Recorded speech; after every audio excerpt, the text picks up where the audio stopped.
running into her. What's she doing this time? Oh, looks like street interviews.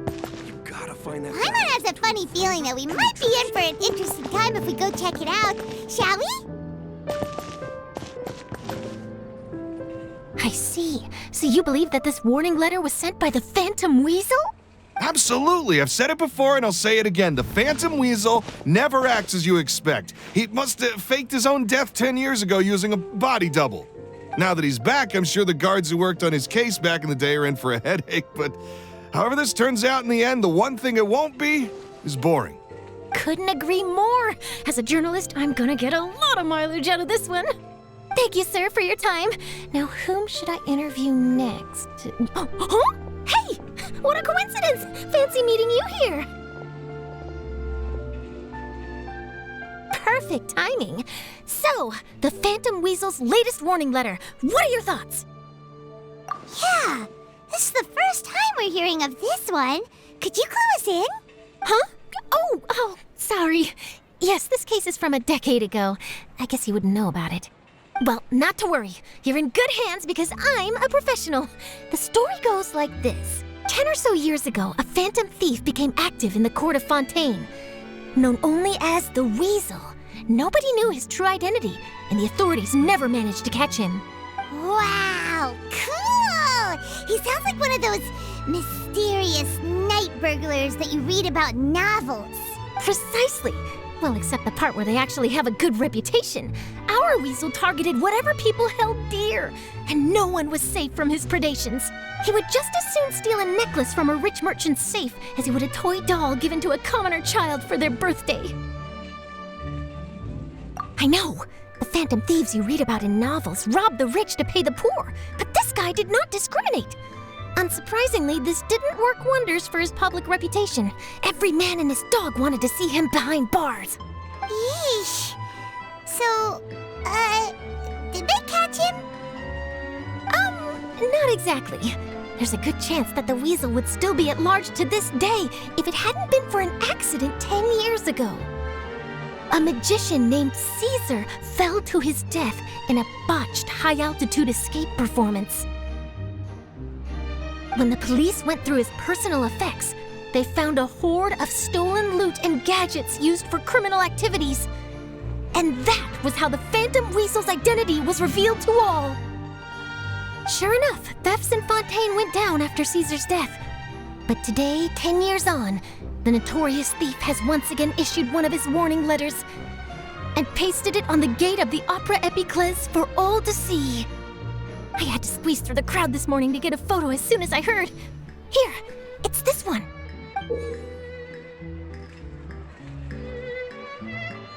So, this is the warning letter, huh? Let's see what he wrote. 3 days from now, when evening falls, I shall take from you that which you hold most dear at the Opera House, just as you did to me 10 years ago. This is, without a doubt, a clear declaration of criminal intent. After years of laying low, the Phantom Weasel is back with a vengeance. What once seemed like an open and shut case has been blown wide open again.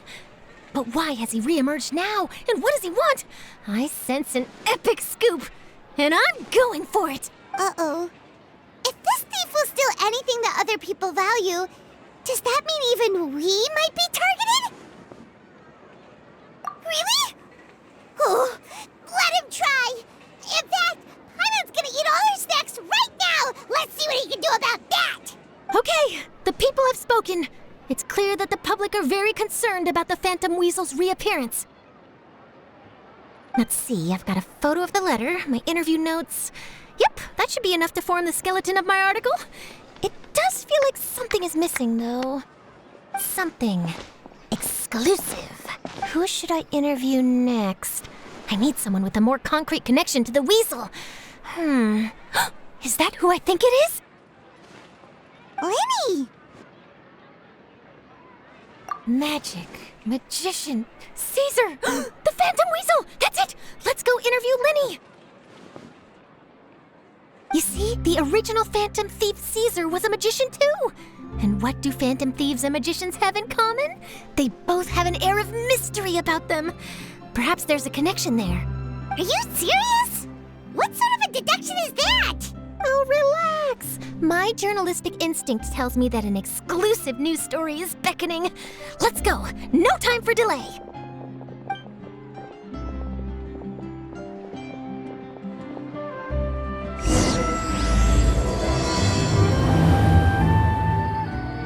There's no point worrying about this. Wow, Mr. Magician! How did you know which card I picked? Oh, it's simple. Come closer and I'll let you in on my secret. Magicians have a special skill called telepathy, which means we can read other people's minds. Really? Then, what am I thinking now? Well, first you need to relax, because I can see that you're clenching your fist in your mind, as if to say, no, I mustn't let him guess it. Aww. And now you're getting a little flustered. You're trying to find a way to empty your mind, to think of nothing at all. But the more you try to hide a secret, the easier it'll come out. You snuck out from home today, didn't you?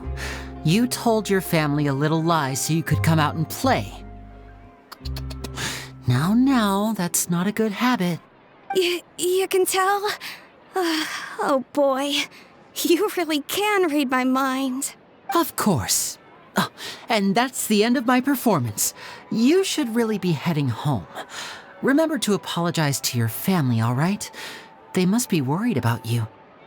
All right, got it. Bye, Mr. Magician.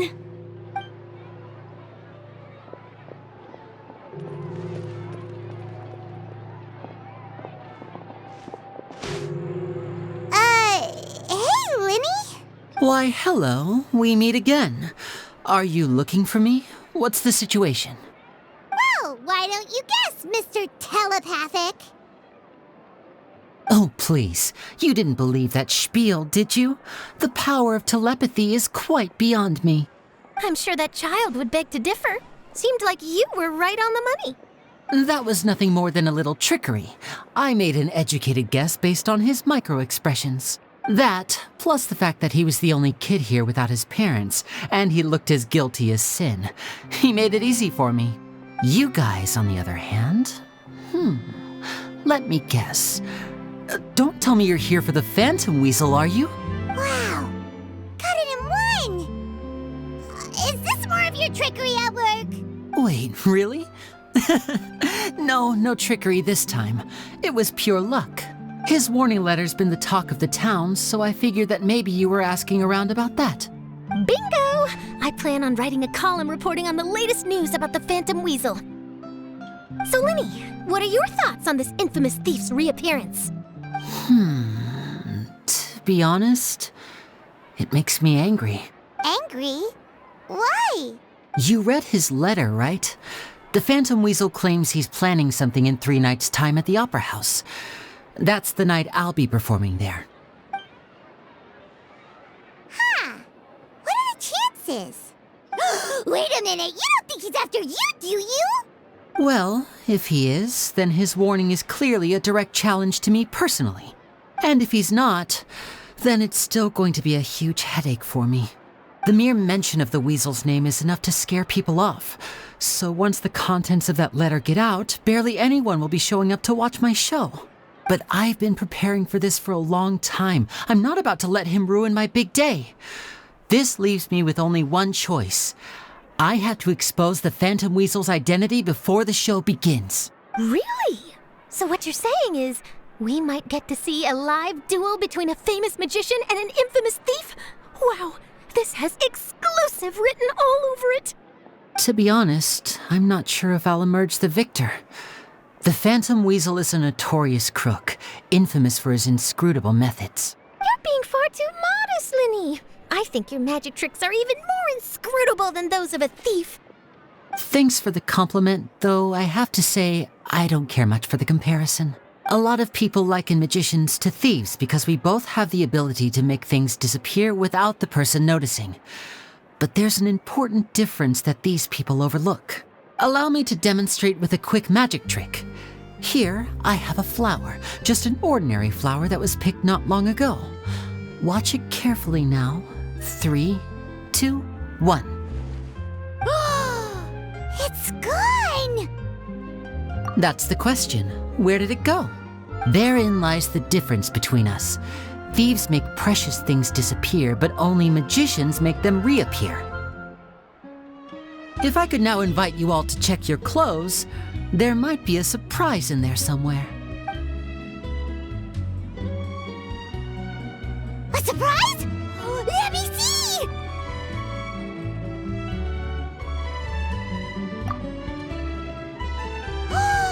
It's right there! But how? You haven't moved this whole time! What an outstanding trick! Sorry, Lyney, it seems that my previous praise was woefully inadequate. Clearly, magic is the superior art form to theft. Don't worry, I didn't take offense. I just wanted to take the opportunity to perhaps change some of the preconceived notions you might have about magicians. Since Caesar's death, a lot of people associate magicians with criminality. It can be quite frustrating. I can imagine. Coming back to your trick just now, might I presume that you are well versed in floral symbolism? For example, magicians often use rainbow roses in their flower-related performances to represent passion and romantic encounters. But you used a Lumidu spell, which, if I'm not mistaken, allude to separations. I'm curious to know if there was any deeper meaning behind this choice? Impressive knowledge. It's no wonder you're such a successful journalist. But I'm afraid I don't know the first thing about floral symbolism. I'm just in the habit of using Lumidu spells in my magic. It sounds like something I should look into, though. I'll buy myself a copy of Fontaine's Floral Language Facts when I have some time, but it'll have to wait until this phantom weasel business is behind us. Well noted. In that case, this brings us to the end of our interview. I, for one, am looking forward to the final showdown between you and the thief. Please feel free to get in touch to update me on any further developments. Otherwise, I will of course see you at your show in 3 days' time, but let's hope the Phantom Weasel is caught by then. If there's nothing else, I'll be off. You've given me lots to work with here, and I've got no time to lose if I want to write that exclusive piece. I'll see you all later.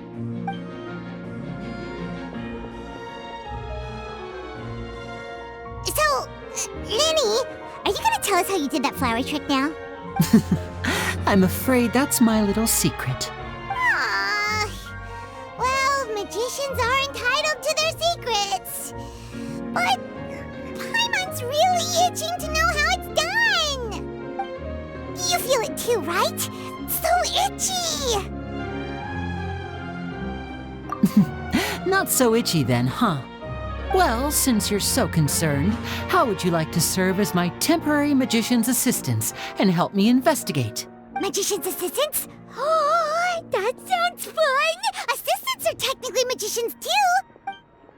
Also, it'll bring us one step closer to figuring out how that darn trick is done! Shall we go for it? Excellent. Thank you for putting your trust in moi. The first thing we need to look into is who Caesar really was. If he truly was the Phantom Weasel, that means that the weasel is dead, and whoever wrote this warning letter is just a copycat criminal. But if he wasn't the weasel?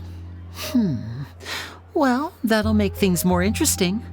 It would mean that the weasel lives, and he's been laying low all this time in some corner of Fontaine. And if we're investigating Caesar, his fiancée Gemma is a good place to start. Word is that she visits the cemetery often, so I asked Lynette to wait for her there. We should make a move. Let's go and rendezvous with Lynette.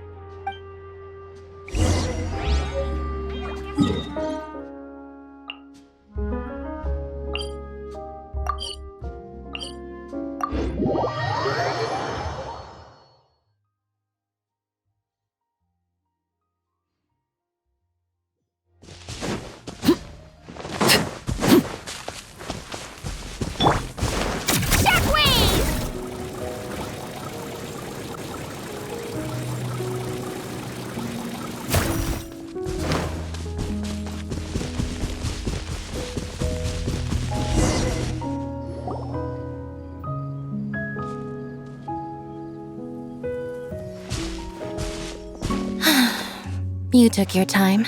Sorry, I bumped into the Traveler and Charlotte en route, and we ended up chatting for a while. It's been a while, Lynette. We're working as Lyney's temporary assistants in the investigation of the Phantom Weasel. Thank you. It's good to have you helping. So, what's the situation? Have you seen Gemma? Nope. I've been here a while, and she still hasn't shown up. How bizarre. Maybe it was bad intel. Well, we won't get anywhere by standing around waiting. Traveler, Paimon, let's go ask around.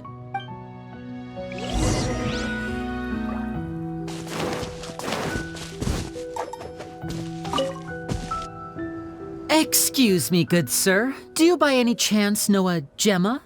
Gemma? You mean Caesar's fiancé? Sure I do. What's this about? I'm just trying to get a hold of her because I need her help with something. I heard she comes here a lot. Yeah, she does. Poor thing. It's no secret why either.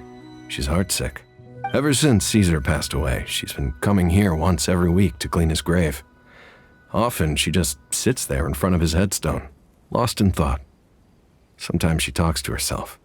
I asked her what she was doing once. She said she wanted to speak to him again.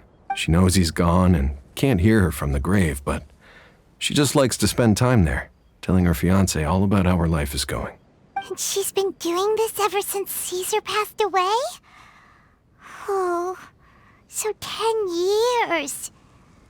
Wow. Their love must have been really strong. I'll bet.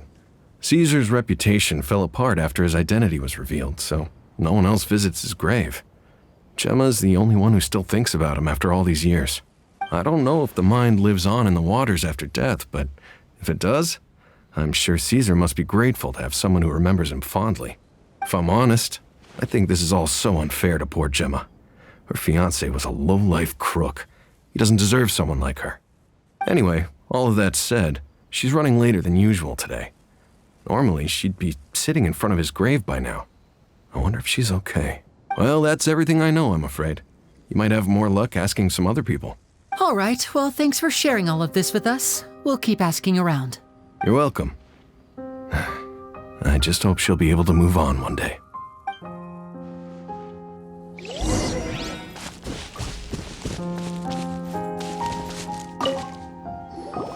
Did you hear the news? They're saying the Phantom Weasel's back. You're kidding. Wait, isn't he dead? I don't know anymore. All sorts of news flying around nowadays. I can never tell what's true and what isn't. But what if, just hypothetically, I mean, what if this weasel's the real deal and Caesar was framed? Called it. Seriously, 10 years ago on the day it all went down, I said to myself, you know what? This guy's been set up. The Caesar I knew was a good guy. He gave balloons to children on the street, for Pete's sake. What, are we supposed to believe that he was a balloon thief or something? Give me a break. Oh, please. Weren't you the one cursing his name to high heaven when the police announced the news? You were all, that gosh darn lousy son of a, you think you know a guy, or words to that effect. Wait, did I say that? I don't seem to recall. Hello there. Sorry for disturbing you, but I couldn't help but notice you were discussing the Phantom Weasel. We're actually quite interested in this topic as well, but we're struggling to get to the bottom of it. Do you think you could spare a moment to tell us a little bit about Caesar? You've come to the right people. Yep, I was there. Back when Caesar used to perform magic tricks on the street. He was a great magician. The best trick I ever saw him do was pop a transparent balloon, only for a whole bunch of doves to fly out from the inside. I was right up close and didn't blink or look away once. But for the life of me, I still don't have the faintest clue how he pulled it off. Really incredible stuff. I saw him perform too. He always used to bring some gifts along for the kids who came to watch his show, and he'd hand them out after he was done. Sometimes he even got the kids to write their wishes down, and then he'd make the items on the wish list appear in his next show. He doesn't sound like such a bad guy. But after he died, there were also rumors that he used the wish list to find out what was precious to people, with the intent to steal it later. As I'm sure you know, the Phantom Weasel would steal just about anything from anyone. Whatever the case, now that the weasel is back, Caesar's become a hot topic once more. I bet Gemma must be pleased. If Caesar's name gets cleared, Maybe it'll finally give her some solace after all this time. No, speak of the devil. That's her over there. If you've got any more questions about Caesar, she's definitely the one to ask. So that's Gemma. Is it just Paimon, or does it look like something's wrong? Wait, it looks like she's injured. Come on, let's see if she's okay.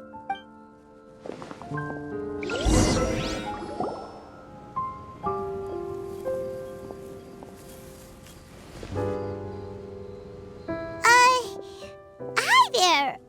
You're Gemma, right? Who's asking? Don't be afraid, we mean no harm. It looks like you're injured. How bad is it? Thanks for your concern, but you didn't answer my question.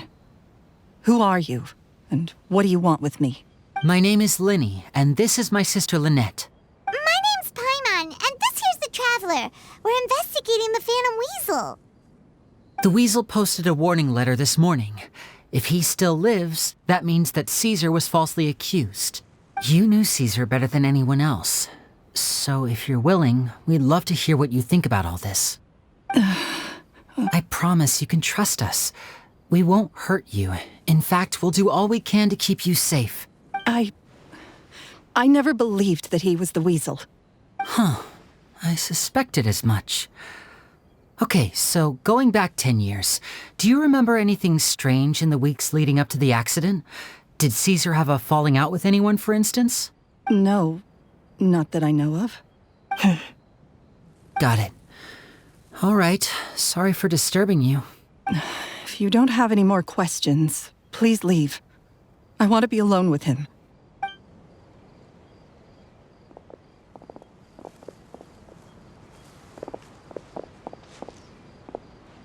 Judging by the look on her face, there's definitely something fishy about her. She's lying. She definitely knows something. That's fair.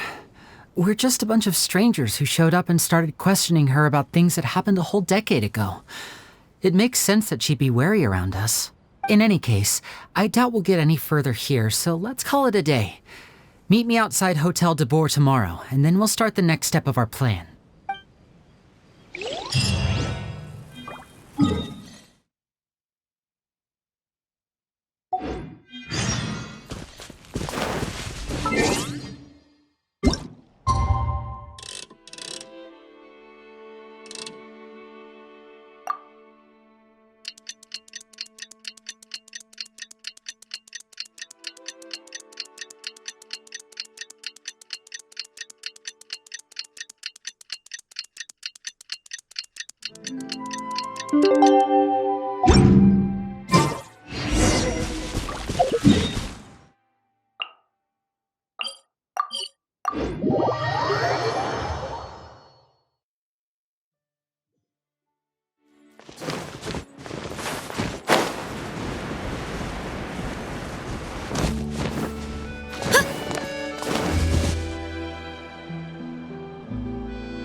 Over here.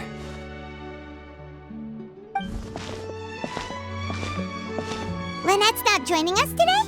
I've had her follow Gemma and see if we can make any inroads with her. They should be at a cafe right now. Still, I don't think that Gemma's likely to open up to us. So, we need a contingency plan.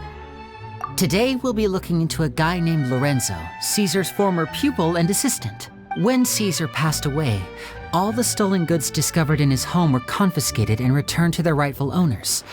But Lorenzo was the only one privy to all his magic secrets, and he inherited his craft. Before long, Lorenzo was the next big magician in town, his fame surpassing even that of his master, and it made him very wealthy.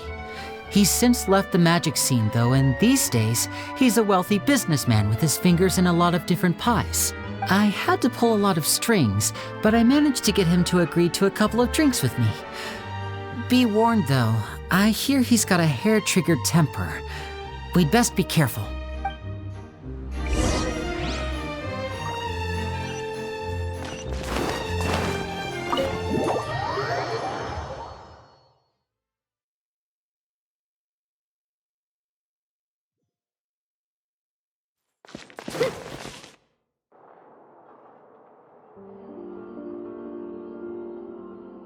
You neglected to mention that you were bringing 2 other people with you. My apologies. These 2 are my assistants. When they heard that I was meeting with the former Magic Maestro himself, they begged and pleaded with me to bring them along. And if it's no trouble, a couple of autographs would really make their day. Oh, forget the pleasantries, just sit.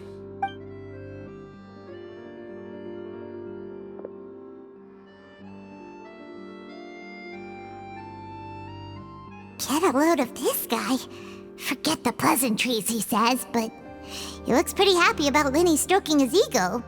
I only agreed to meet since we're both magicians. Do me a favor and cut to the chase. I have more important things to do than drinking. Much obliged, sir. As it happens, the matter I want to address is also related to magic. Yesterday morning, a warning letter from the Phantom Weasel appeared on the entrance to the Opera House. He claims to be planning something for the same evening that I'm scheduled to do a magic show there. As such, I believe that I may well be his target. I have to get to the bottom of this to ensure that my show can go ahead as planned. Naturally, any investigation into the Weasel starts with a few questions about Caesar, who... What is there to investigate? Caesar was the Weasel and he's been dead for 10 years. So what if some sick creep thought it'd be funny to write a warning letter? It changes nothing. Are you trying to tell me you actually bought it? Please, sir, no need to get so worked up. I do concede that a copycat is but one possibility. Possibility? It's a fact, Lyney. Look, my patience is limited, so listen carefully while I'm still willing to put up with you. The Weasel is dead. Period. Everyone knows that, so do yourself a favor and quit this investigation. It'll lead you nowhere. Look, if this affects your magic show in any way, I will personally compensate you for any losses. Oh, sir, I'm honored, really. But this isn't about finances for me. My pride as a magician is what's at stake here, Lorenzo. Copycat or not, this person has thrown me the gauntlet, and I must meet their challenge head on. Your pride? Don't mince words with me, boy. Just tell me, what exactly are you seeking to do? I want to find out the Phantom Weasel's true identity. I have to know for myself what really happened 10 years ago. What would that accomplish? And what do the events of 10 years ago have to do with you, anyway? Look, you of all people should know that a magician never reveals their secrets. And in any case, dead men don't talk. So if you really care about your magician's pride, then you'll forget about Caesar and move on. Uh-oh, this is getting awkward. Lorenzo? Is that? Oh, it is you! I know that big, booming voice anywhere. What's up, my man? Want to grab a drink with me? Another day, I'm busy. Oh, come on. You can't be all business all the time. You know what they say? Live fast, die young. You gotta learn how to kick back and relax once in a while. If I wanted your life advice, I'd ask for it. Now get out of my face and go be drunk somewhere else. Sorry, my good sir. I don't believe I've had the pleasure. Oh, hey! Edmondo. He and I are business pals. We worked together a bunch of times. This is your first time meeting him? Oh, he's always like this. Foul-mouthed and hard-nosed. Never heard a kind word out of this guy the whole time I've known him. And he wonders why he can't get a girlfriend, despite being, what, pushing 40, 30, something? Anyway, point is, a lot older than when he first got rejected by the girl he was into. And he's still into, from what I hear. Shut up and get out of my face. Another word out of you and you can forget about doing business with me ever again. Do I make myself clear? Sorry, I may have had a little too much to drink. All right, I'm gonna leave. Don't work too hard.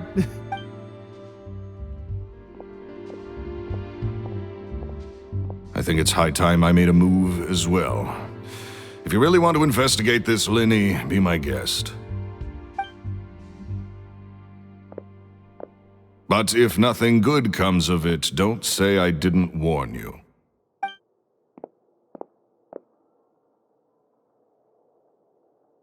Well, that fell to pieces in a rather spectacular fashion. Any thoughts? Totally. And what was all that about compensating you for your losses? Why would someone you just met make an offer like that? He's gotta be hiding something. And not like Gemma. She was a little suspicious, but this guy's definitely covering something up. I think so too. We need to look into Lorenzo more closely. That guy Edmondo seems to know a thing or two about him. He only just left. Let's see if we can catch up with him.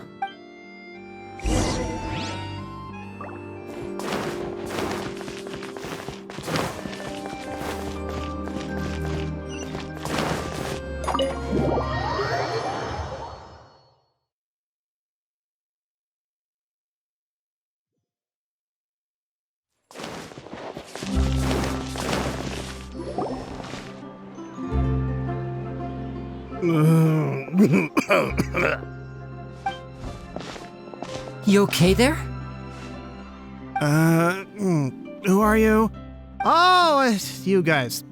Don't worry about me. I must have had one too many. I just need to ride it out. I say way too much back there, didn't I? Yeah, I nearly talked myself into complete financial ruin. Note to self, no more drunken chats when Lorenzo's around. So, he was serious about threatening to cut you off? Ugh, Paimon knew he was a bad egg. Hey, keep your voice down. Don't go prying into Lorenzo's personal affairs. Bad things happen to people who ask too many questions or make an enemy out of him. What kind of bad things? Don't even ask. I'm sorry, I'm gonna have to cut this conversation short. I'm not crossing that line again. And take it from me, trouble with Lorenzo is one thing you don't need in your life. You saw him flare up back there. I don't know what you said to him, but clearly it touched a nerve. That's not a good sign. You're too young for this. Don't get in over your head. I'm leaving.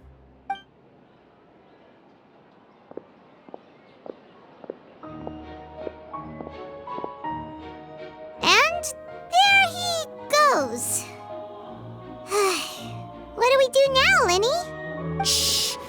I think we're being watched. Someone was listening in to our whole conversation. Don't say anything and don't look back. Any altercation in the city will attract the guards. We'd better take this elsewhere.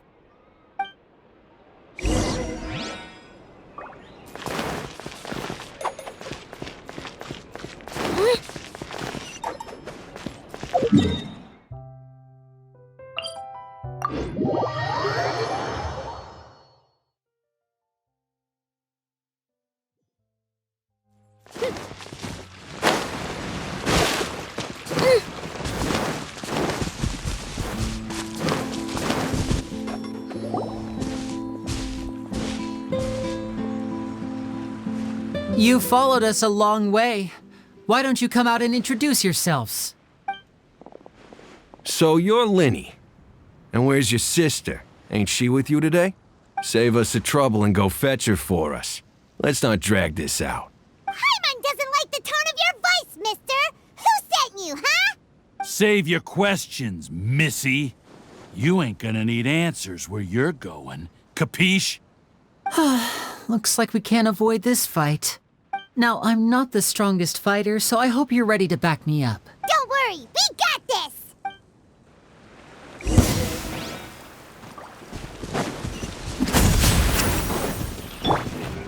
Laid bare. Busted. Curses.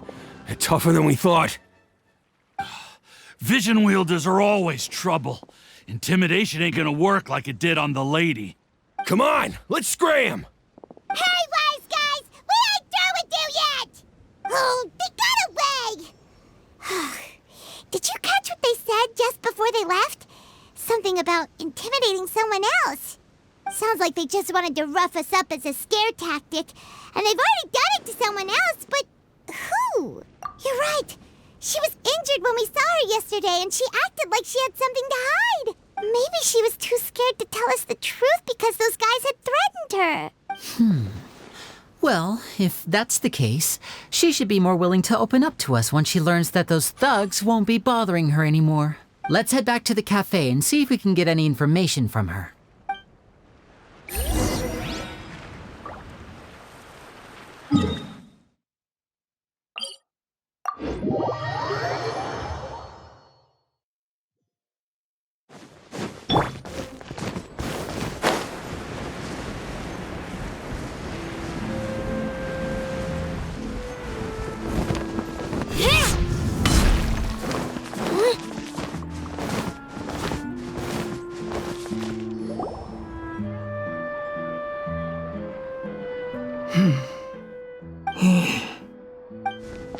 Gemma? You again. What is it this time? We just ran into the men who've been threatening you, and we gave them a taste of their own medicine.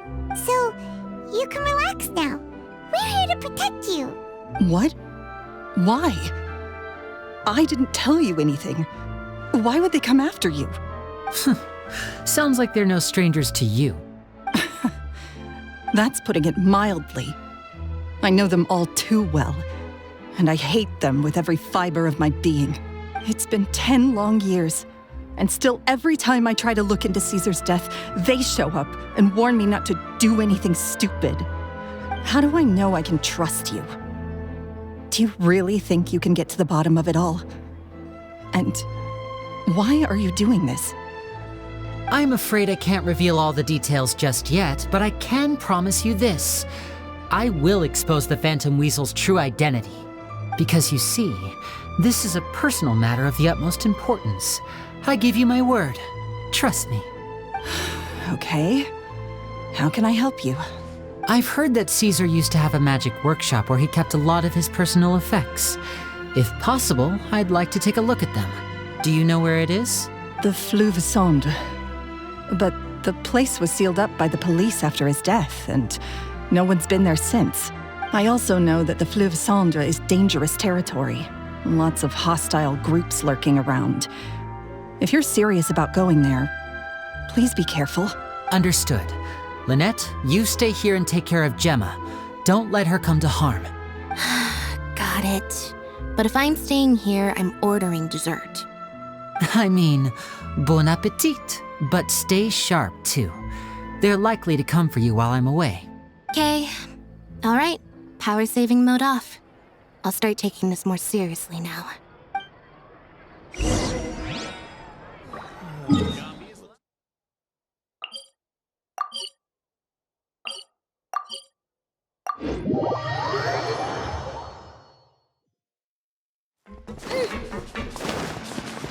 Spin to win!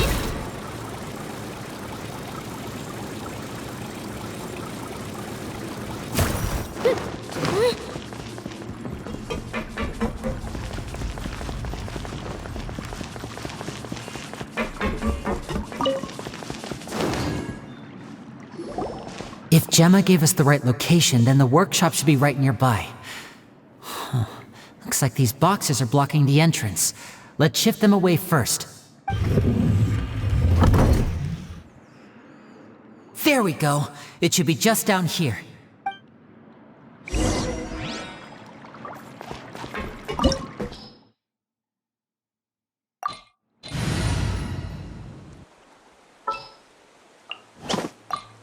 You want me on your team?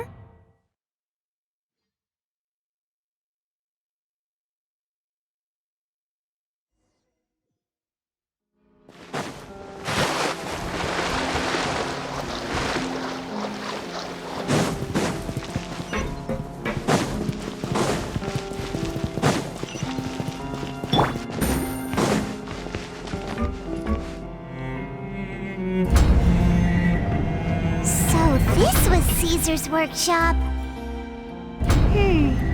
Nothing suspicious here, just normal magic props. Let's head in further. What was that? Oh, is this one of Caesar's gadgets? Guess we must must have triggered some sort of device.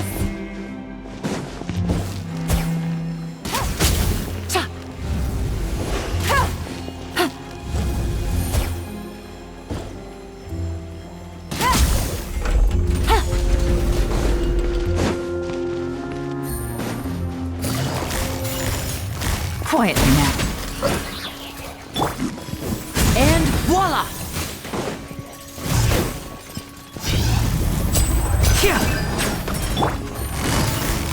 Gotcha! Game's up. Fun's over. Step right up. Whoa. Look. The doll in the box is glowing.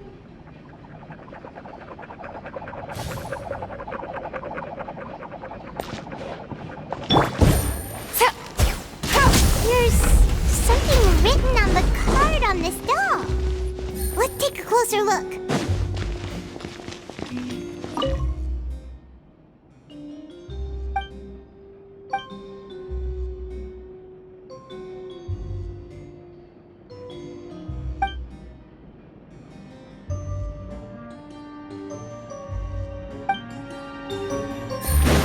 Take it easy.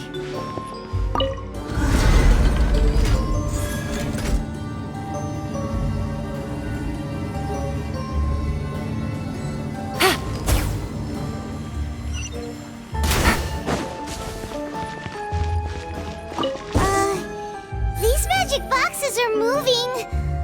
What do we do? One of them looks different from the rest. Let's investigate.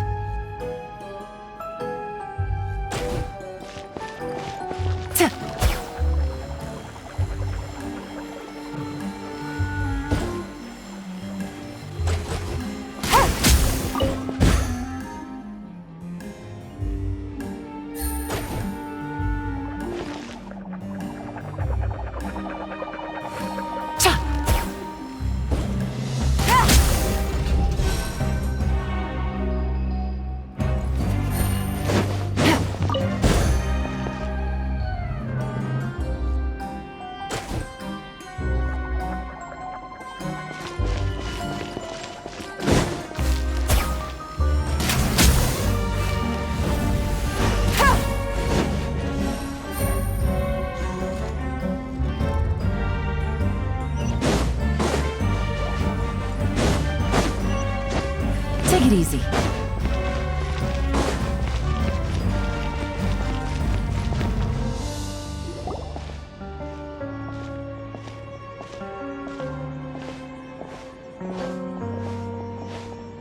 That's weird. Have we reached the end already? There's nothing here. Maybe this was a wasted trip. This place seems a little too ordinary for a magician's workshop. There's a distinct lack of mystery. We've triggered quite a few devices on the way here. I'm starting to wonder whether Caesar built this whole place as one big, elaborate magic contraption. If so, then there must be more to this place than meets the eye. Maybe a hidden room somewhere. Aha! If I just move this book, then hopefully... And... presto! A secret passageway! How did you know? I'm a magician too, and apparently great minds really do think alike. Looks pretty big inside. Let's head in and take a look around.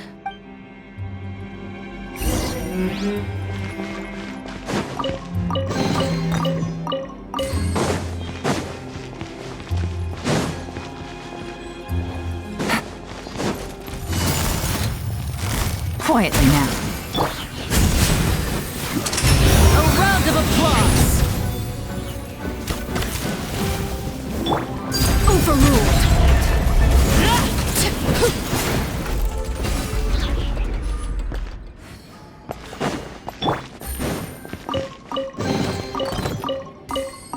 Take it easy.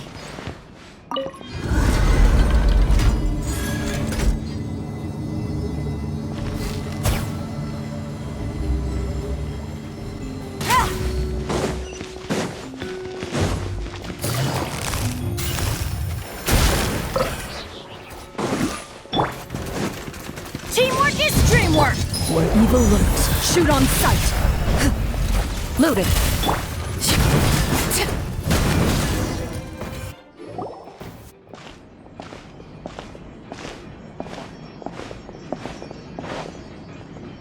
Why have you stopped, Lyney? Is there some device in that box? It just looks familiar somehow. Let me check this out for a second while you guys go on ahead. If anyone makes a major discovery, let's rendezvous here. All right, see you in a bit.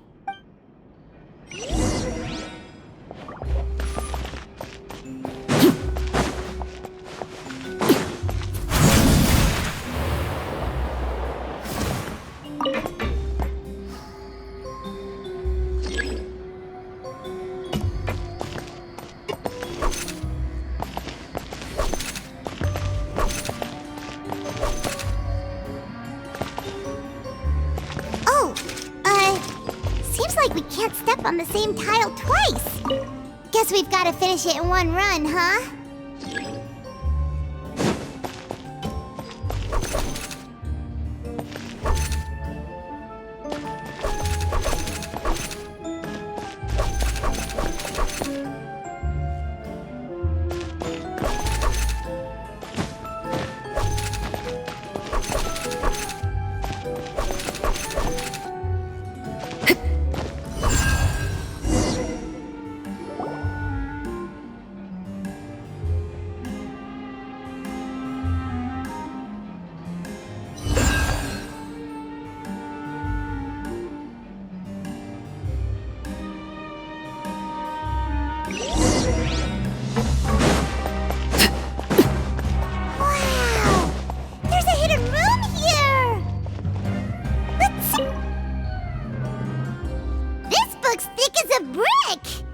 Let's take a peek inside it, shall we?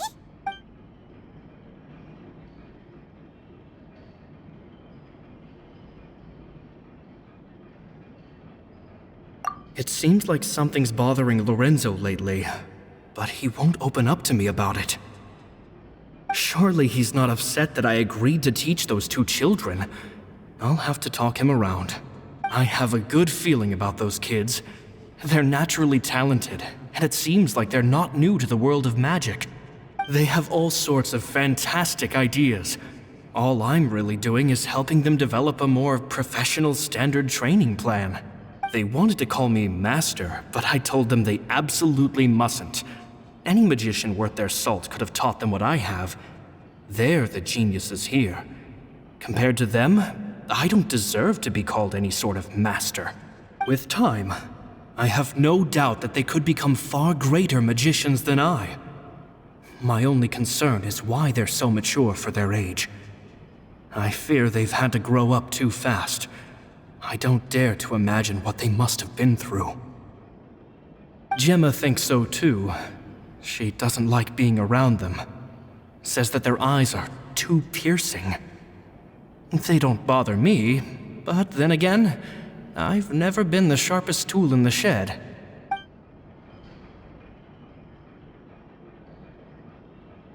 Two children came to talk to me after today's show. I don't know why they were out on their own. They looked much too young to be unsupervised. I do hope they got home safely. Anyway, they said that they wanted me to teach them how to do magic. It's not uncommon for children to ask this, of course, but I've never seen any of them as serious about it as these two. I told them that learning magic is very hard work, but that didn't faze them at all. It's like they already knew. They seemed so committed. I couldn't turn them down. At one of my shows a few days ago, a child asked me how I pulled candy out of my hat. As a joke, I told the kid that the hat has a built-in wish-granting machine. Next thing I know, today a whole bunch of kids were pestering me to pull all sorts of things out of the hat. So I told them another white lie. The machine needs time to power up, but in the meantime, you can write your wishes down. Well, they took me up on that offer, enthusiastically. As I write this, I've only just got back from running around all over town, buying the things they wanted. Boy, are my legs sore. I wound up saving very little this month. But that's not a major issue. I now have a bigger problem. How am I going to hide all these things inside my hat? It's nearly time for me to go on tour. I asked the two kids if they'd like to come with me, but they shook their heads. I once overheard them talking about their father and their mission. Sounds like their parents have other plans for them. I guess we'll be parting ways soon. It's only been 10 days since I first met them, but I think that I've gotten a feel for their personalities now. They're very tough, but also very cautious, and they trust no one but each other. This, I fear, is not a good habit to have. They hide things from me too. For example, when I asked them where they live and why they wanted to learn magic, they lied. That's the thing about children. Whenever they're trying to cover something up, it always shows somehow. I can sense that their lives have been hard, possibly even dangerous too. They're not like other children. It's a shame that I can't do more to help them. After thinking things over, I decided to tell them a bit about how I see the world. It's full of lies and falsehoods, and that is why we must find our own truth. P.S. I hope they won't find my nagging annoying. Children are so opinionated nowadays. Will it do them more harm than good for someone they've only known 10 days to lecture them like that? P.P.S. Maybe I'm overthinking this. Children aren't interested in grand philosophies. It probably just went in one ear and out the other. I bet they've already forgotten every word I said. Oh, Caesar, Caesar. Just mind your own business next time.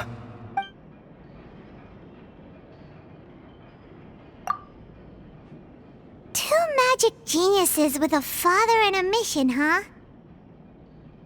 Sounds a lot like he was writing about Lyney and Lynette, don't you think? So did they meet Caesar when they were kids? Let's go ask Lyney!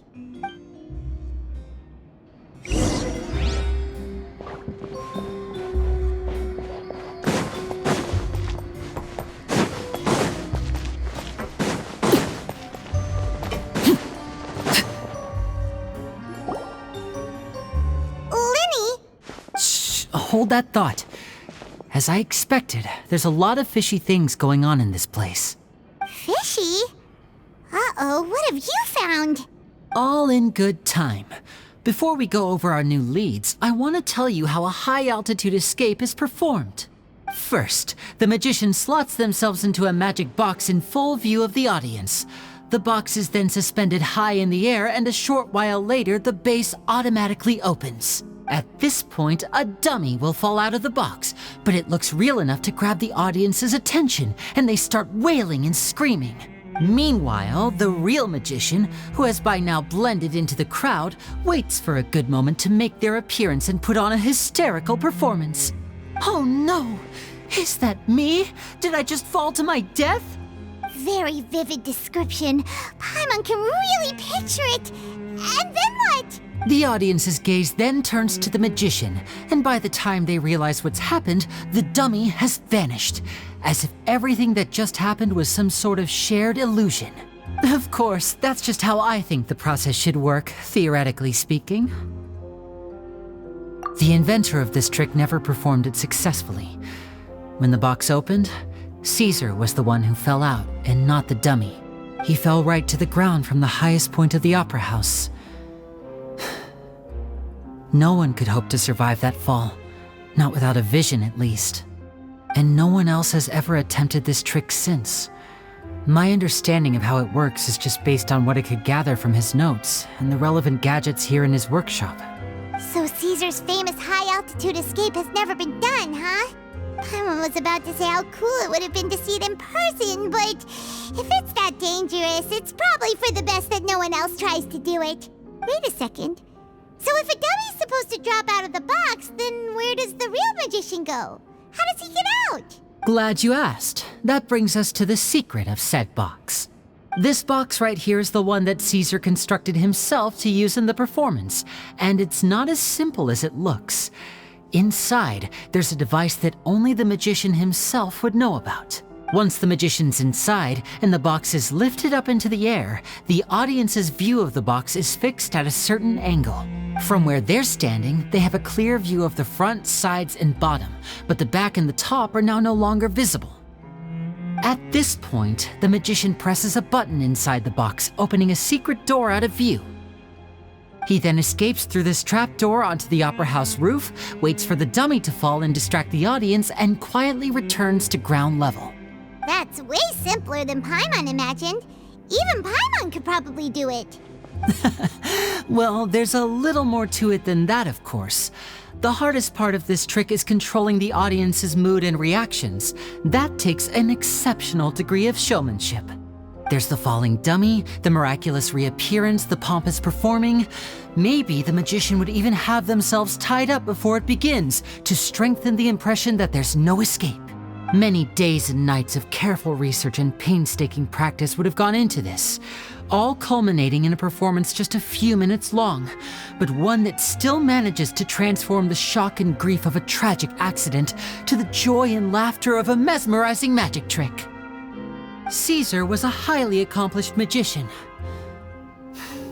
but unfortunately, even he didn't manage to pull it off. So, how did it go so wrong? You said you found some fishy stuff here. Have you figured out what really happened? I can make a pretty good guess. I looked into the case files.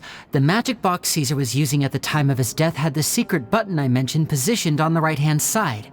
And sure enough, he always used his right hand as his dominant hand in public. Okay, nothing suspicious there. But here's the strange thing. Most of the devices in this workshop have the mechanism on the left-hand side, including this box right here, which leads me to believe that Caesar was in fact left-handed. Because a magician can't afford to have their most basic habits stand out too much.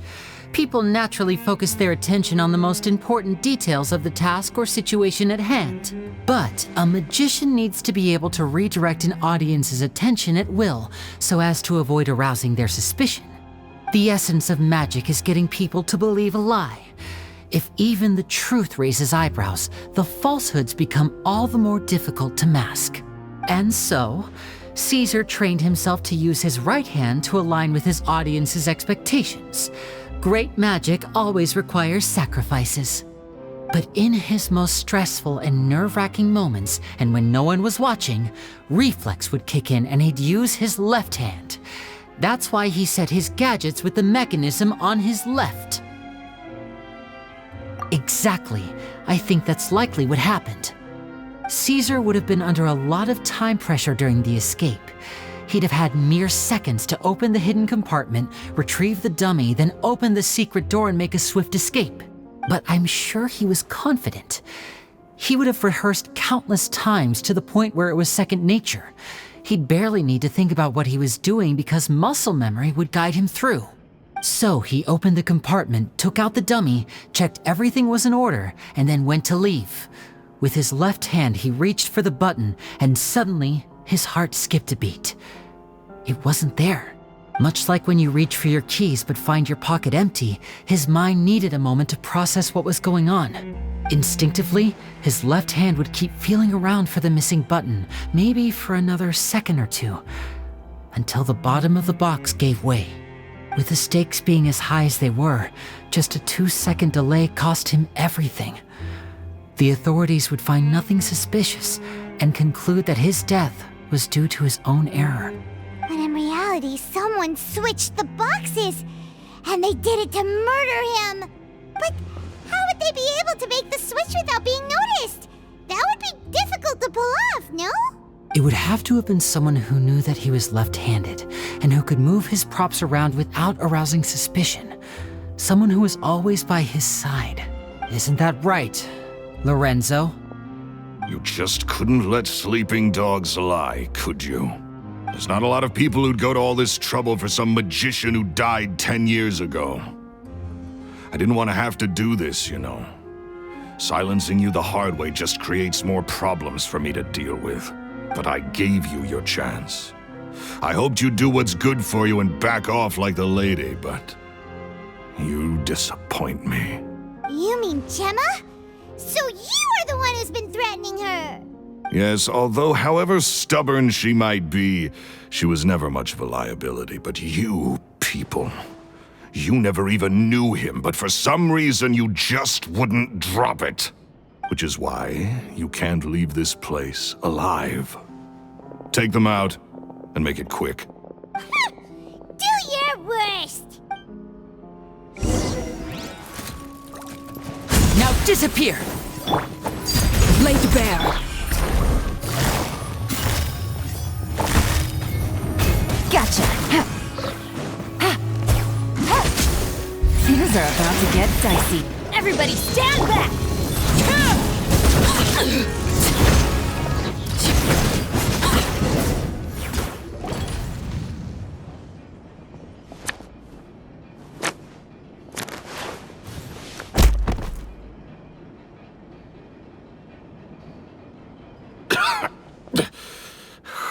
You kids are tougher than you look.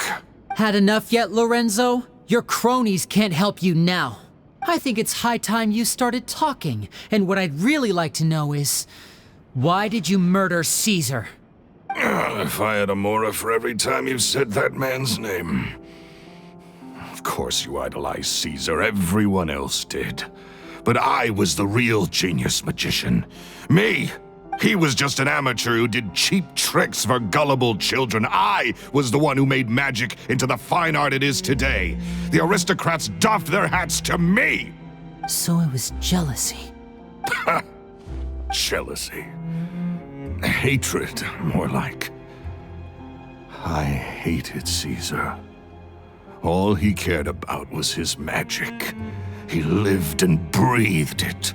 He poured everything into his street performances and his stupid tours like it was just a hobby to him, never bothering to think about Mora.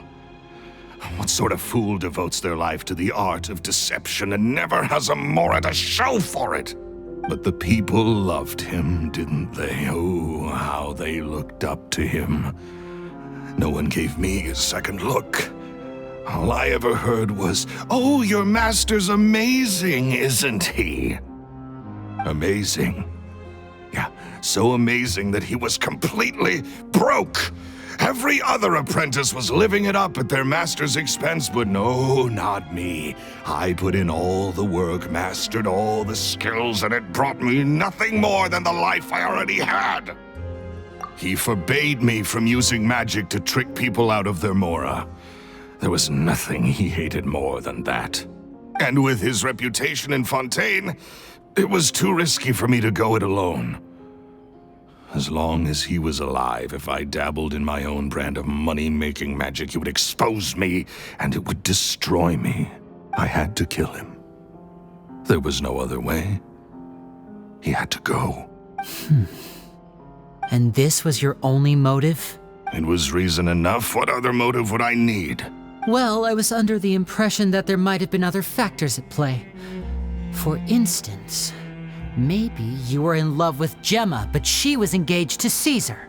In love with Gemma? Don't be ridiculous. Guess I was wrong about that then. Next question. Are you the Phantom Weasel?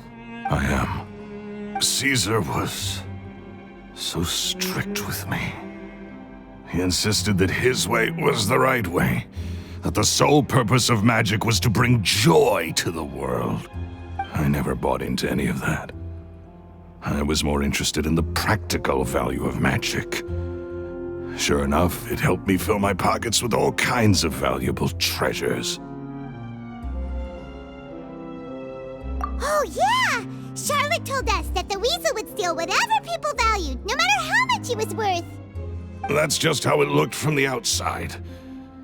What would any thief want with second-rate loot? I've only ever targeted high-value items. I stole cheap things as a way of practicing my craft. It was other people's overactive imaginations that conjured up the preposterous image they then dubbed the Phantom Weasel. So that's the story, huh? Well, I hope you're ready to tell it all over again during your trial. What choice do I have? You're a pack of wolves, and you've got me between your jaws. You've seen what's here, and my last-ditch effort to stop it getting out has failed. What else can I do? So be it. I've enjoyed power and wealth for the last 10 years, the likes of which Caesar could never give me. I wouldn't choose for things to end this way, but I regret nothing. Very well. In that case, I'll contact the guards. Traveler, Paimon, keep an eye on Lorenzo for me. I'll meet you just outside the workshop when I'm back.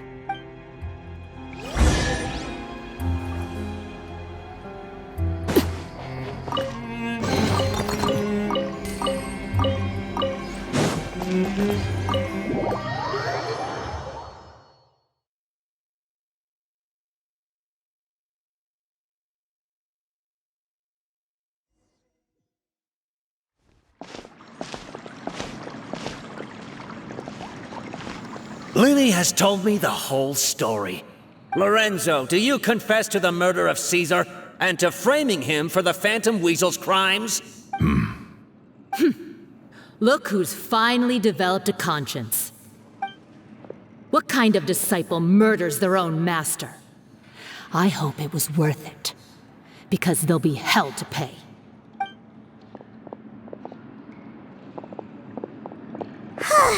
Looks like it's all over.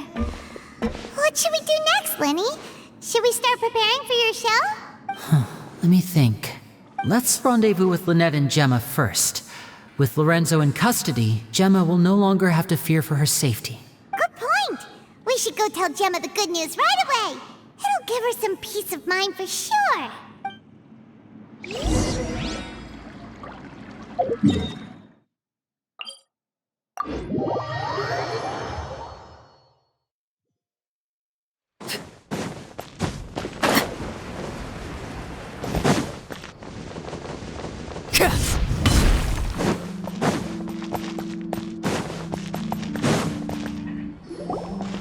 Ah, you're back. You were so quick. I've only just finished my third dessert. Your third? Lynette, come on, we've talked about this. Everything in moderation. You're not gonna have any room left for dinner now.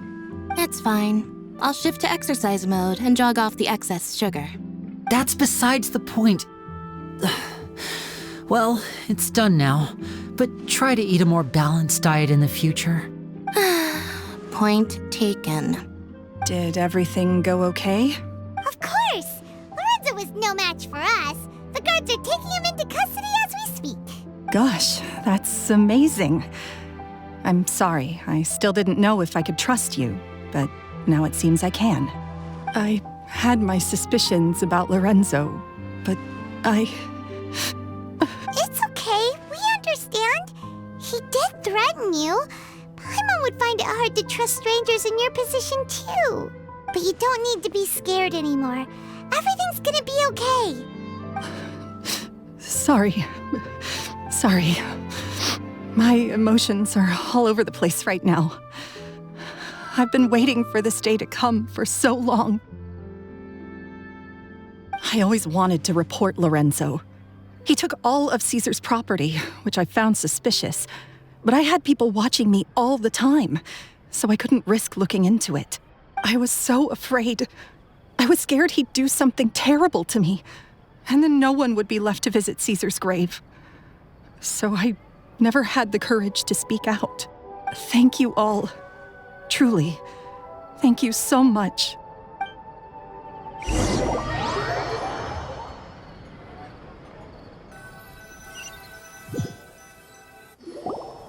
Thank you all for clearing Caesar's name. I never would have guessed that Lorenzo was the real Phantom Weasel. He never showed any signs that there were problems between him and Caesar in public. From the outside, it looked like they got along great. And to think that lowlife's been living life to the fullest all this time while Caesar's name was getting dragged through the mud. It's a travesty. At least his soul can finally rest in peace now, thanks to your efforts. If only I'd realized before it was too late. Don't blame yourself, Gemma. This isn't your fault. Yeah, you still have the rest of your life to live. Caesar wouldn't want to see you spending it feeling guilty. Cheer up, Gemma. My brother's doing a magic show at the Opera House tomorrow evening. Would you like to come along? It might raise your spirits. This show will be a special one. We're holding it in Caesar's honor. In Caesar's honor? Oh, thank you. I'll be there. Great. We'll see you tomorrow evening. Traveler, Paimon, don't be late. Don't worry, we'll be there. No way are we gonna miss out on a free magic show. Wait, Paimon feels like we're forgetting something. Oh yeah, Caesar's diary! We never found out if the two kids Caesar taught magic to were Lyney and Lynette or not. Lyney changed the topic back in the workshop, so we didn't get a chance to bring it up. Oh well, guess we'll just have to ask Lyney tomorrow evening.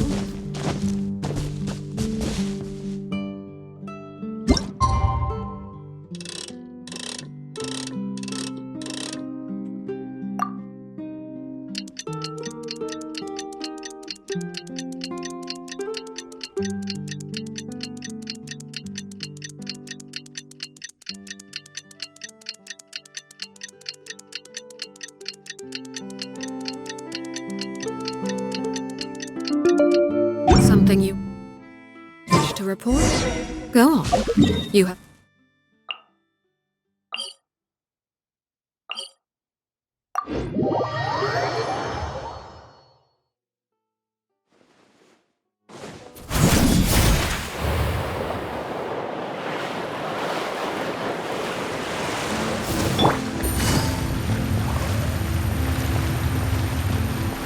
Take it easy.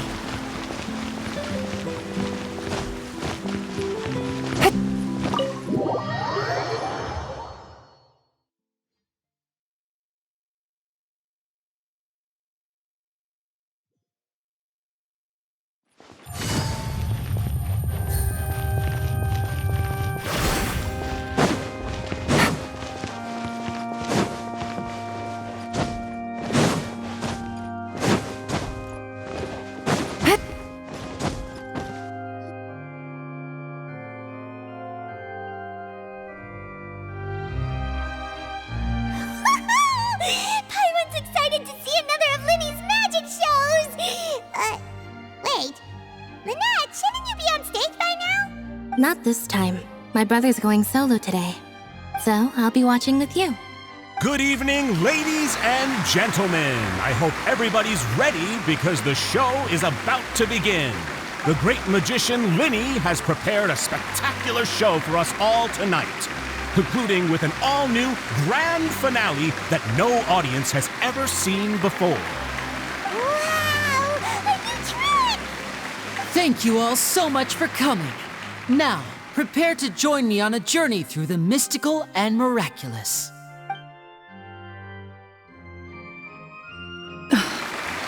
Exciting stuff, isn't it? Yes, it's just... It reminds me of him. No wonder. Caesar was a famous magician too. So, how did you two first meet, Gemma? Well, I was out on the street once, and I saw him performing for little children. Children love magic, because they're willing to believe in things that can't be rationally explained. Caesar had this amazing way of bringing them into a dreamlike world. And somehow, I felt drawn to him too. So I went up and asked him to do a trick for me. Aw, that sounds so romantic. What trick did he do? It was with a flower. He took it in his hand, snapped his fingers, and it magically appeared on my head. I was so happy that day. No... Oh, that's so cute! Actually, now that you mention it, Lyney's done that one before. Is that right? Then I suppose he's a romantic at heart, just like Caesar. So let's treasure the time we have with him. After all, you never know when the people dearest to you might be gone. That's right. It's all over now. Paimon doesn't really know how to comfort you, but at the very least, no one's gonna be intimidating you from now on. You can breathe easy at last, right? Right. Yes, you can breathe easy now, Phantom Weasel. See? Even Lynette says... Wait, what? The Phantom Weasel? Lorenzo escaped? Where is he? What do you mean, Phantom Weasel? As Lyney once said, a performer's job is to commit fully to their role and put on a flawless performance for their audience. But once the bag of tricks is empty and the curtain falls, it's time to end the show. The spotlight is no place for someone with no more cards up their sleeve. It's been 10 years, Gemma. Aren't you tired of the grieving widow act? I think it's time to put an end to it. What are you talking about? Paimon doesn't like this riddle. Traveler, Paimon doesn't like where this is going. Come on, say something! Ladies and gentlemen, I hope you're all enjoying the performance so far. There will now be a brief intermission, after which Lyney will perform the most electrifying act of tonight's show, the one we've all been waiting for. The final performance will take place outside of the Opera House, so please make your way outside in a calm and orderly fashion. The Phantom Weasel never did like public places, did they? Don't worry, this place will be quiet soon. Let's talk somewhere else for now.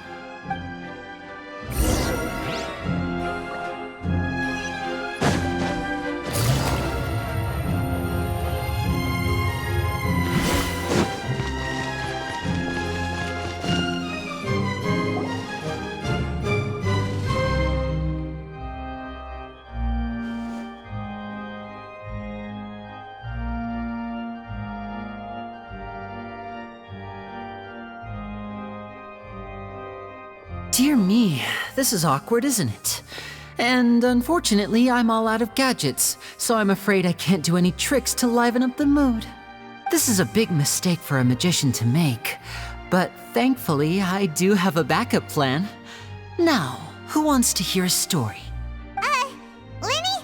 Don't we have more important things to address right now? Lynette accused Gemma of being the real Phantom Weasel a moment ago. Oh, what the heck's going on? All in good time. Magicians are good at guessing what people are thinking. I know the questions you want to ask. And as it happens, the story I'm about to tell might answer a few of them. Really? Well then, let's hear it! Paimon's dying of curiosity here! Let's go back to the very beginning. A decade ago, when the Phantom Weasel was terrorizing the court of Fontaine. She never missed a target, never left a trace, and no treasure was safe from her thieving hands. But as her infamy grew, so did the readiness of the police, and her opportunities to act became ever fewer. Every day she ran the risk of being exposed for who she was. Of course, she could not simply take this lying down, and before long she found her ticket to freedom.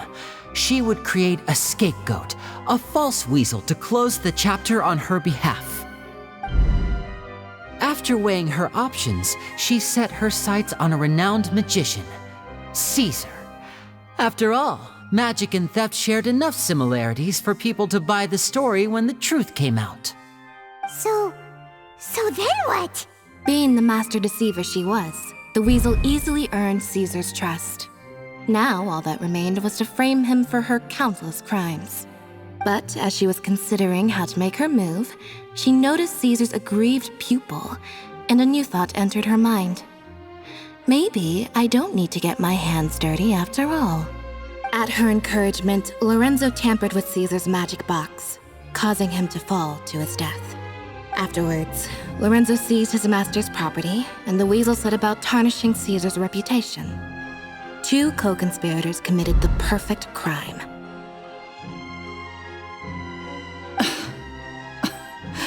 I've got to hand it to you. You're both exceptional storytellers. It's enough to make even me wonder whether there was really another mastermind behind all this, pulling the strings. But I just have one question. You seem to think that I am the villain in this tale. What's brought this on, Lyney? Is it something that Lorenzo said? Don't worry, Lorenzo said nothing at all. But I never believed that he was the weasel, and in fact, my investigation only made me more certain of that. He was too forthcoming with his confession, as if there was something else he was trying to hide. How disappointing. So you'd sooner trust Lorenzo than me, even without a shred of evidence? A magician is an expert at playing the audience to get the result they want. And I have no doubt that you, Gemma, are equally talented in this regard. With a little help from Lorenzo, you put on a very convincing performance. The lovesick fiancé, whose devotion to her betrothed is unshakable, even under threats of violence. Caesar was maligned and hated by all for 10 years, but you? Everyone sympathized with your plight. Who would suspect for 1 second that the lovely young lady always seen weeping in front of Caesar's grave was actually the mastermind behind his demise? No, not that poor lady. Perish the thought. Wait, so you mean the whole intimidation thing was just a hoax? Gemma and Lorenzo were both in on it? But why would Lorenzo agree to that? And why didn't he sell her out even at the end instead of admitting to being the weasel himself? Yes, why indeed?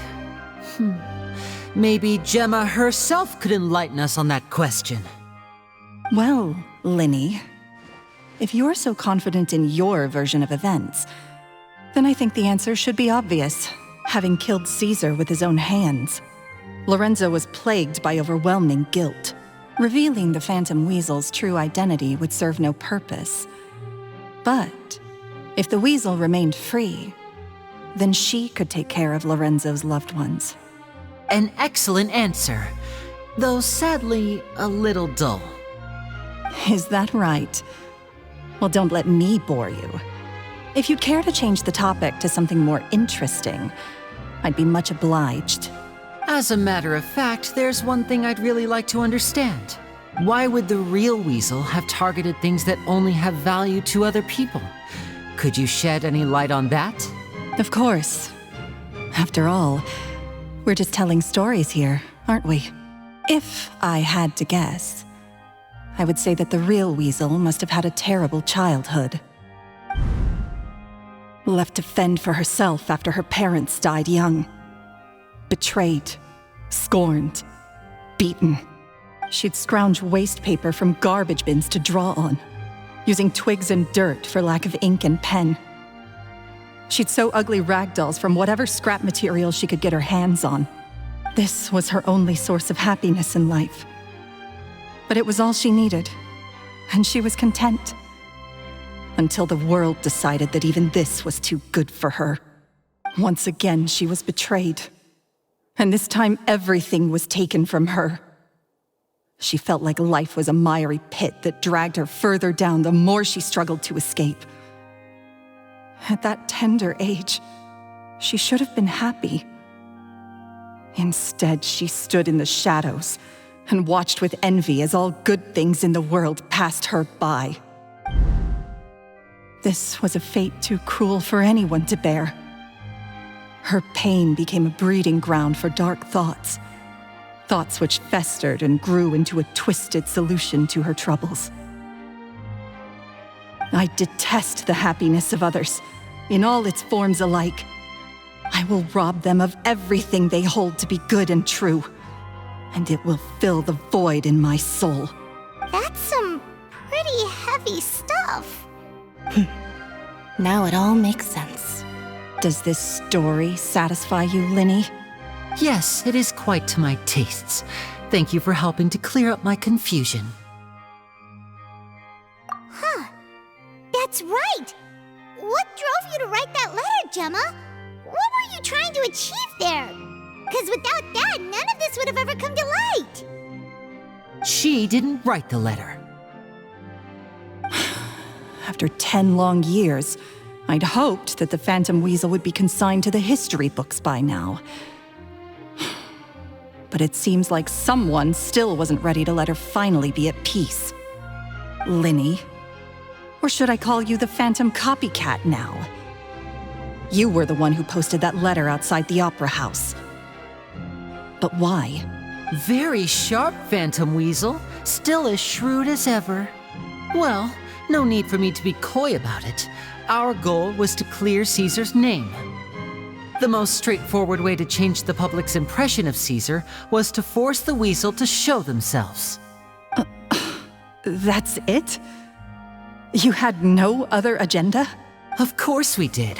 We made it quite clear in the letter, I believe. I shall take from you that which you hold most dear, just as you did to me 10 years ago. 10 years ago? You mean Caesar's death? You met him? Wait. Oh, I get it. You were those two obnoxious kids. It's been so long, and you're all grown up now. I didn't recognize you. He taught you magic back then, didn't he? For what, 10 days or something? And you went to all this trouble. Why? Because you feel like you still owe him something? We remember all our debts, however great or small. 10 years ago, Caesar's reputation was torn to shreds and his legacy was thrown out. 10 years on, and no one cares what the truth is anymore. But we did not forget, and so we came to find you. And? What exactly did you take from me? I'm still standing, as you can see. Lorenzo has admitted to everything. I'm free. Free? Do you really think so? Caesar once told me that even though the world is filled with lies and falsehoods, we must find our own truth. I think that applies to you too. Truth can take many forms. Prized possessions with nostalgic value, fervent hopes and dreams, and irreplaceable people.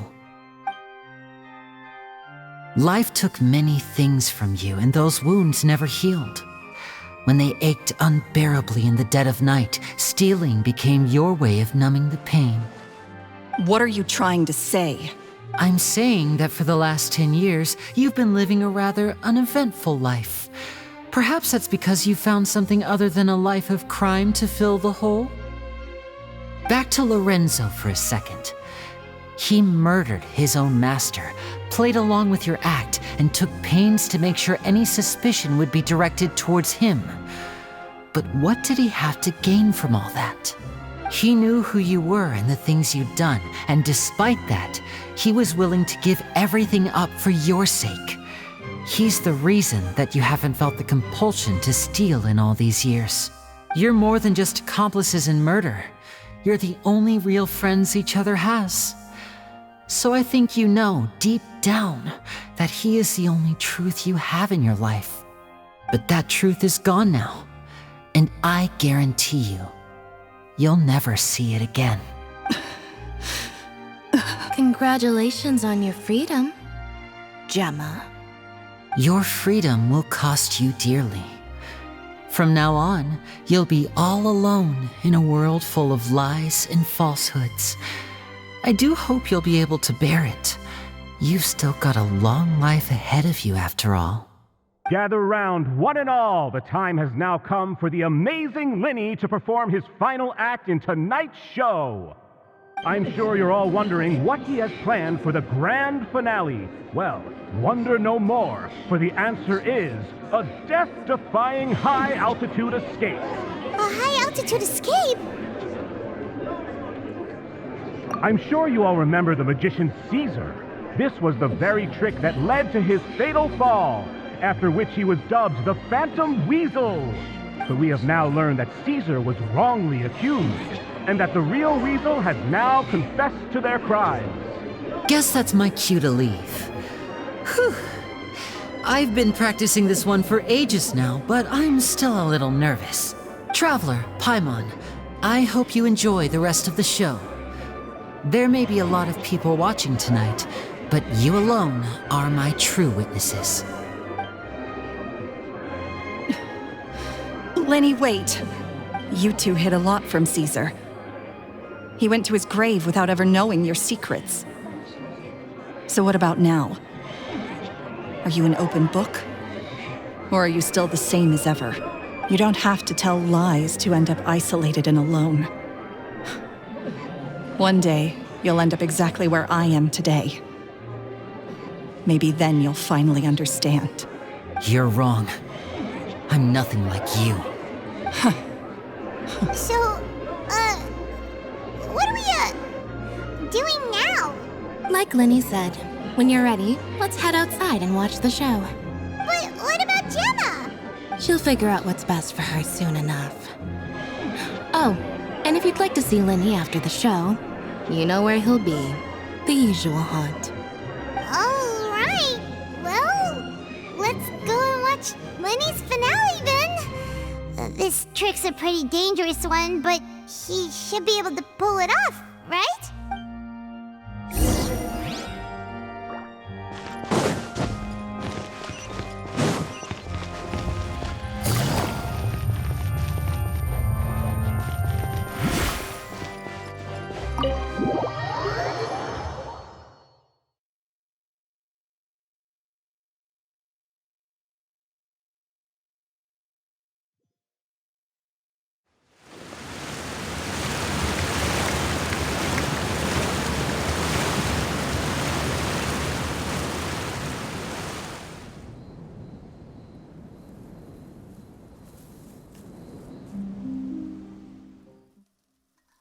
Magic should be mysterious, surprising, and defy logic.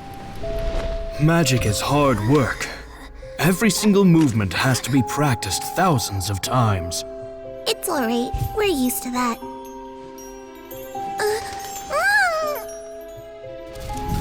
We're sorry. You've taught us so much, but we can't tell you the whole truth. It's okay. Do you still remember what I told you? This world is full of lies and falsehoods. I only hope that one day you can find your own truth. What about you? Have you found your truth? Magic is my truth. I want to perform a magic trick so great that people will always think of me when they talk about it. For a magician, what greater honor could there be? Look! Behold! Lyney is sealed inside the box. Will he manage to escape? 10 years ago, Caesar attempted this very trick, and it was at this precise moment that...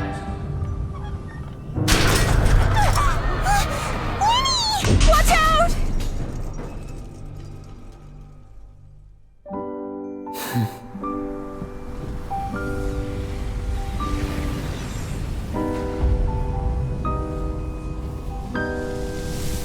Mysterious. Surprising. And logic-defying. Isn't that right? This honor belongs to you, Caesar.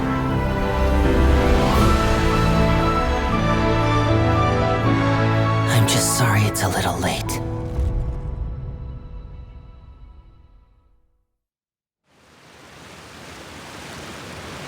Did you see that? 1 minute he was falling, and the next, he turned into flowers. How could he possibly have done that? How mysterious. I didn't blink once. He just vanished right in front of my eyes. What a heart-stopping magic show! This was really worth the trip. Caesar's name has finally been cleared, and Fontaine's new star magician Lyney has fulfilled a wish on his behalf. Oh, I couldn't ask for a better grand finale. It will make a great headline for the Steambird tomorrow, even if I do say so myself. Looks like everyone really loved Lyney's grand finale. Paimon doesn't see Lyney anywhere. Where'd he go? Oh, Lynette said he'd be waiting for us at the usual haunt. But, where is that? Oh, you mean the one where Caesar's buried? Yeah, that's probably it. This whole magic show kinda seemed like Lyney's way of saying goodbye to Caesar. So it makes sense that that's where he'd be afterward. All right, let's go look for him there.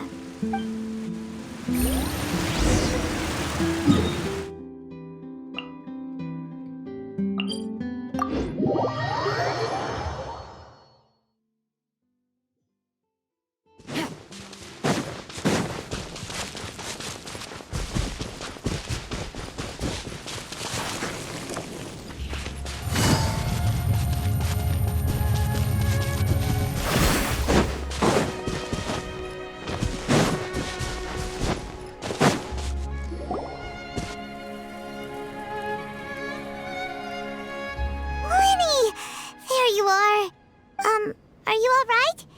Paimon was scared to death when the chain broke. Paimon was sure something had gone horribly wrong. Magic is a performance art. A magician has to get creative to keep the audience on tenterhooks. That's our job. So I tweaked Caesar's original setup a little to keep it fresh. I was honestly a little nervous during the live performance. The thought of falling, suddenly feeling weightless, seeing the sky and the ground spinning and spinning. Sometimes, I can't help but wonder what Caesar thought in those final moments. Did he regret taking Gemma and Lorenzo on? Or did he believe that it was his own slip-up right until the end? You know, Paimon's been wanting to ask you about something ever since we were in Caesar's workshop. You learned magic from Caesar once, didn't you? When was that? After I joined the House of the Hearth. To be honest, Lynette and I had an agenda when we approached him. I told you about my past before, remember? As a young boy, I survived by secretly learning magic from street performers. I'd watch their tricks and try to figure out how they were done. But I quickly realized that observation alone could only get me so far. What I saw was the polished final performance, but the rigorous training they put in behind the scenes remained invisible to me. I needed to learn how to improve my sleight of hand, hone my misdirection skills, and make niftier props. We were gifted enough that we'd made some progress by ourselves, but without proper guidance from a professional magician, we quickly plateaued. So that's why you sought Caesar out? Yes. We figured there was no harm in asking, but it took us by surprise that he was so willing to teach us. In all, we only spent 10 short days together, but he was very good to us. By contrast, we hid so many things from him. For instance, when he asked why I wanted to learn magic, I answered, "It's my passion." But in truth, there was already a lot more to the story by then. After being taken in by an aristocrat for our magic talent, then betrayed soon after, this was no longer about me doing what I loved. What amazed me was how the lie escaped my lips even as I was hesitating over whether to tell him the truth. Trust is a beautiful thing. Sadly, I'd forgotten how to trust by then. Lyney. Still worried about the way I feel? You really are a gentle soul, aren't you? But don't worry, I'm used to it now. From the mansions of the elite to the House of the Hearth, lies and selfishness have followed me and Lynette everywhere we go. After Caesar went on tour, we became busy with our missions. The next we heard of him was that he'd fallen to his death, and was now declared to be the Phantom Weasel. That night, I remembered his smile. But as I lay there, I didn't know what to say to him. To keep secrets is to put up walls. The longer you keep them up, the less you let people in. Then, one day, you look around and realize your life is like an empty auditorium after a show, full of seats once occupied by all the people who left. But I guess that's the price we have to pay. You only realize how much someone really meant to you when you lose them completely. That's why I was so confident this would hurt Gemma. Because I felt it for myself. Yeah, cheer up, Lyney. We've had to say our fair share of goodbyes during our journey, too. But whatever happens, Paimon always believes in what tomorrow brings. Delicious food, fun toys, and the traveler by my side. Paimon just needs to focus on things like this, and all the unhappy stuff goes right out the window. You know, Traveler, doesn't that kind of make you Paimon's truth? Exactly. It's the same for me and Lynette. We are the truest thing each other has in the world, and nothing can replace that. Life has taken plenty from us, like it did from Gemma. But at least it left us with each other. That's what gave us the strength to get through the darkest days. That's why the darkness never consumed me, and why it never will. Maybe we live in the shadows too, but we remember every precious ray of light that shines through. All right, time to lighten this conversation up a little. What did you think of the show tonight? Were you happy with it? It was amazing! Paimon just wishes we hadn't been so distracted with the Gemma situation. We spent most of our time in the Opera House just talking and pretty much missed the entire first half of the show. Lyney, could you do just one more trick for us? Whoa, that's a bit of a tall order, I'm afraid. The show's just finished, so my sleeves are decidedly card-free right now. Aw, come on! Surely you can think of something. The Lyney Paimon knows can do anything if he puts his mind to it. Oh, all right then. I'll give it a go, but only because it's you. Watch closely. I have a flower in my hand. You liar! There's nothing in your hand! We ain't going along with this! Huh? My goodness, you're right. But I could have sworn I brought one here with me. Okay, try this. Count down with me. 3, 2, 1. 3, 2, 1. Now, have another look around. Maybe the flowers appeared somewhere else. Really? Let's see. Wow, there it is! Oh, this is a different flower from the last time, right? This one's called, oh yeah, a rainbow rose. But more importantly, Paimon has to know how the trick is done. Please, Lyney, pretty please! Well, if you want to learn magic, you'll have to start by addressing me as teacher. Ugh, fine. Please, teacher, please! Since you asked so nicely, I'll share one little tip with you. Namely, the student of magic cannot solely rely on others being prepared to reveal their secrets. You have to observe, think, and find the answers for yourself. Is that it? Look at the time. We shouldn't linger here too long. Thanks again for coming to see my show. I bid you both good night. I look forward to seeing you again. All right, fine. See ya. Shall we head back now, too? Oh, Paimon can't wait to read The Steambird tomorrow. Paimon bets Lyney and Caesar will be plastered all over it. Let's head to the Steambird's offices tomorrow morning and see what we can find out.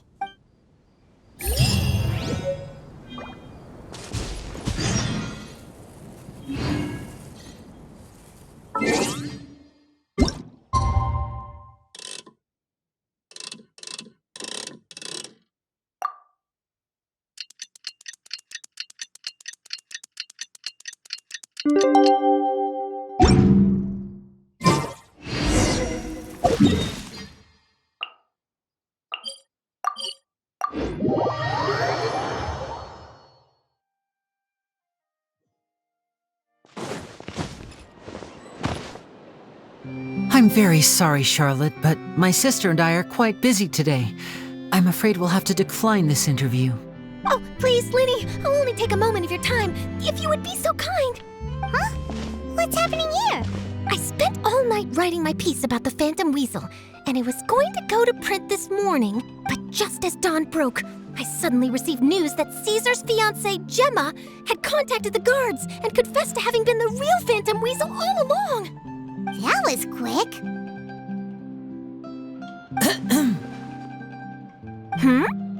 Too late, bro. That was quick, you say? It sounds like I've got some catching up to do. Please, fill me in. Whoops. Aha! My instincts did not lead me astray. You do have something to hide. Gemma turning herself in must have something to do with Lyney's performance last night. Maybe watching my high-altitude escape trick reminded her of a better time with Caesar, and she could no longer ignore the voice of her conscience. Huh. Okay then. Wait, no, there must be more to it. If that's all it took for her to have a change of heart, how did it take her 10 whole years? Well...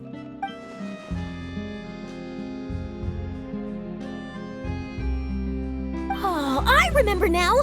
You and Gemma were nowhere to be found after the show. What happened between you? Quickfire question! Where did you all go after the show? Oh, we went to the cemetery and Lyney did a private magic trick just for us. Actually, glad you mentioned it, because that reminds Paimon, guess what? Lyney started using rainbow roses in his tricks. What? I don't recall ever having received a rainbow rose from you myself. Is this supposed to mean that they're more important to you than your own sister? No, I just,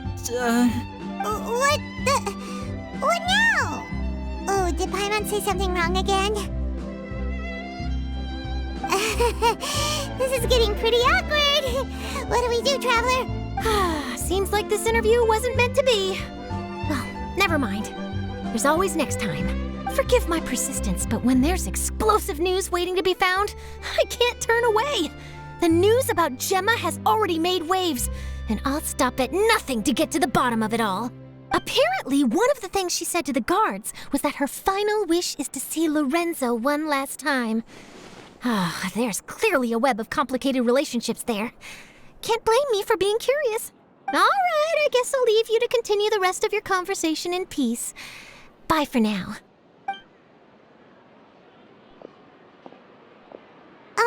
Lynette? Paimon didn't mean to. Don't worry, I wasn't angry. I was just trying to distract her. Oh, really? Oh, thank goodness. You scared Paimon there. Phew. You and me both, Paimon. You and me both. At least it did the job, right? Please, take good care of that rainbow rose. I'd be really upset if you lost it.